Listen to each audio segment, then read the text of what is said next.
سورہ اخلاص۔ سورہ اخلاص کا تعارف، مقام نزول۔ سورہ اخلاص ایک قول کے مطابق مکی اور ایک قول کے مطابق مدنی ہے۔ آیات، کلمات اور حروف کی تعداد: اس سورت میں ایک رکوع، 4 آیتیں، 15 کلمے اور 47 حروف ہیں۔ سورہ اخلاص کے اسماء اور ان کی وجہ تسمیہ: مفسرین نے سورت کے تقریباً 20 نام ذکر کیے ہیں۔ ان میں سے 4 نام یہاں ذکر کیے جاتے ہیں۔ نمبر 1، اس سورت میں اللہ تعالیٰ کی خالص توحید کا بیان ہے، اس وجہ سے اسے سورہ اخلاص کہتے ہیں۔ نمبر 2، اس سورت میں یہ بتایا گیا ہے کہ اللہ تعالیٰ ہر نقص و عیب سے بری اور ہر شریک سے پاک ہے، اس مناسبت سے اسے سورہ تنزیہ کہتے ہیں۔ نمبر 3، جس نے اس سورت سے تعلق رکھا وہ غیروں سے الگ ہو جاتا ہے، اس لیے اسے سورہ تجرید کہتے ہیں۔ نمبر 4، اسے پڑھنے والا جہنم سے نجات پا جاتا ہے، اس بنا پر اسے سورہ نجات کہتے ہیں۔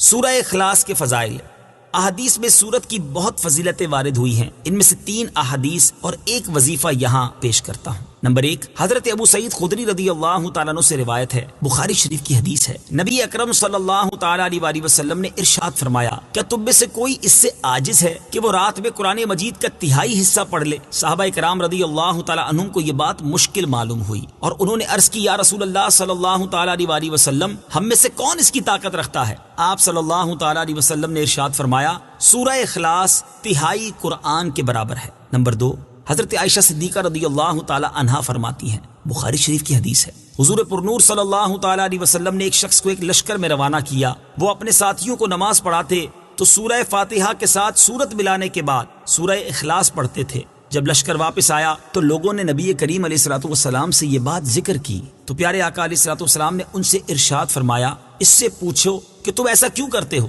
جب لوگوں نے اس سے پوچھا تو اس نے کہا، یہ سورت رحمان کی صفت ہے، اس وجہ سے میں اسے پڑھنا پسند کرتا ہوں۔ تاجدار رسالت صلی اللہ تعالیٰ علیہ وسلم نے ارشاد فرمایا، اسے بتا دو کہ اللہ تعالیٰ اس سے محبت فرماتا ہے۔ نمبر 3، حضرت انس رضی اللہ تعالیٰ عنہ سے روایت ہے، ترمذی شریف کی حدیث ہے، ایک شخص نے سید عالم صلی اللہ تعالیٰ علیہ وسلم سے عرض کی کہ مجھے اس سورت سے بہت محبت ہے، ارشاد فرمایا، اس کی محبت تجھے جنت میں داخل کر دے گی۔ نمبر 4، تفسیر ساوی میں لکھا ہے کہ جو شخص گھر میں داخل ہوتے وقت سلام کرے اور اگر گھر خالی ہو تو حضور اقدس صلی اللہ تعالیٰ علیہ وآلہ وسلم کو سلام کرے اور ایک بار قل هو اللہ پڑھ لیا کرے تو انشاءاللہ فقر و فاقہ سے محفوظ رہے گا، اور یہ بہت مجرب عمل ہے۔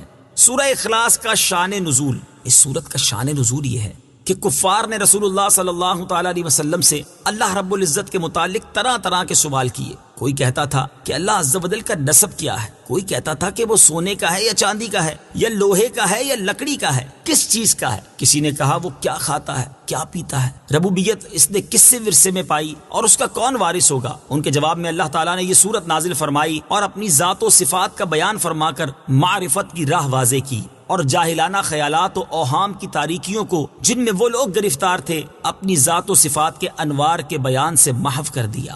سورہ اخلاص کے مضامین: اس سورت میں اسلام کے سب سے اہم عقیدے اللہ تعالیٰ کی وحدانیت کو بیان کیا گیا ہے، نیز اللہ تعالیٰ کے صفات کمال کے ساتھ متصف ہونے کا ذکر اور عیسائیوں اور مشرکوں کا رد کیا گیا ہے۔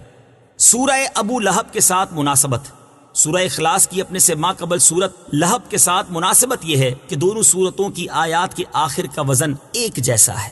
بسم اللہ الرحمن الرحیم۔ ترجمہ: اللہ کے نام سے شروع جو نہایت مہربان رحمت والا ہے۔ قل هو اللہ احد اللہ الصمد لم یلد ولم یولد ولم یکن له کفوا احد۔ ترجمہ: تم فرماؤ وہ اللہ ایک ہے، اللہ بے نیاز ہے، نہ اس نے کسی کو جنم دیا اور نہ وہ کسی سے پیدا ہوا اور کوئی اس کے برابر نہیں۔ قل هو اللہ احد۔ تم فرماؤ وہ اللہ ایک ہے۔ تفسیر صراط الجنان میں ہے، عرب میں کفار کی بہت سی قسمیں تھیں، دہریہ، مشرک، اللہ تعالیٰ کی صفات کے منکر اور اللہ تعالیٰ کے لیے اولاد ماننے والے وغیرہ۔ اس صورت میں ان سب کی تردید ہے۔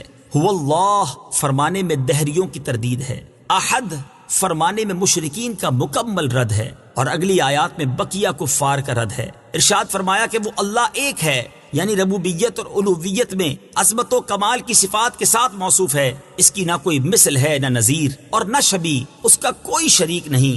اللہ الصمد اللہ بے نیاز ہے۔ تفسیر صراط الجنان میں ہے، ارشاد فرمایا کہ اللہ تعالیٰ ہر چیز سے بے نیاز ہے، نہ کھائے نہ پیے، ہمیشہ سے ہے اور ہمیشہ رہے گا، کسی کام میں کسی کا حاجت مند نہیں۔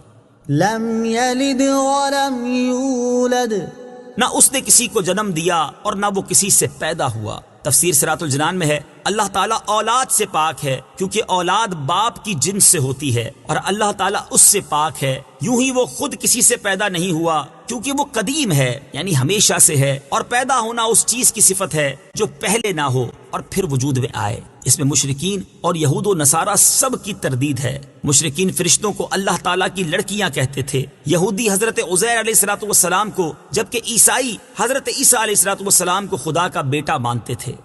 ولم یکن لہ کفوا احد اور کوئی اس کے برابر نہیں۔